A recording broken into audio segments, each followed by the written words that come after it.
How you doing? This is Reggie Lamptey with Body Defining LLC, a health, wellness, and fitness company. Today we'll be talking about how to do a parachute workout. Now with the parachute workout, you need two important pieces of equipment.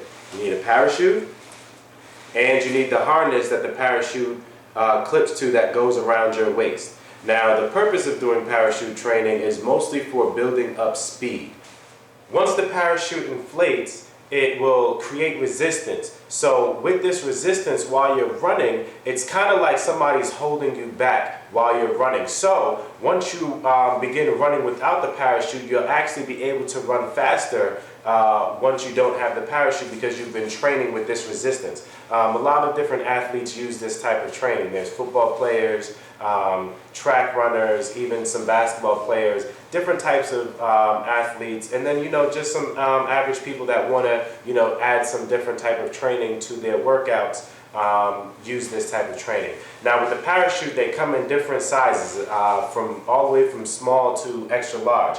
The difference in the size is pretty much against your body weight. Each size is equivalent to a specific range in body weight, and that's how you figure out which size parachute that you need to use. And then, once you get more advanced, you can actually start adding, more than one parachute to the harness and, run with, 2 parachutes, 3 parachutes. All of that is doing is creating more resistance that you have to try to run through, okay? So, again, you have your parachute, you have your harness that wraps around your waist, and these are the 2 vital pieces of equipment that you need in order to do parachute training. So, now that we're outside, we're going to talk about, a little bit more in detail on the parachute. So now I have the harness fastened to my body, and you also want to make sure that this is secure to the strap in the back so that once you throw the parachute in the air, that it stays fastened to you, okay? So when you get started to get running, what you want to do is when you get in your ready position, you want to throw the parachute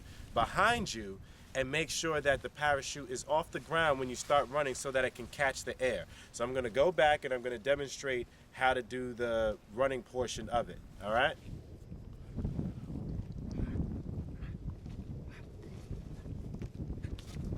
You also need to make sure that you have a full warm-up done before you do any type of speed training. The purpose of this is to help you avoid any kind of injury that you may face if you just try to just jump on to the field or to the track and do some speed training. You may, pull a muscle, and you don't want to do that. So you want to make sure that you've done a full warm-up before you do any type of speed training. You want to make sure that you have the right type of sneakers. You want to make sure that you have either some cross trainers or some running sneakers that are laced all the way up when you decide to go and do some speed training and agility training with the parachute. Okay, so this is Reggie Lamptey with Body Defining LLC, a health, wellness, and fitness company. This is how to do parachute training. You can find me on the web at www.bodydefining.com.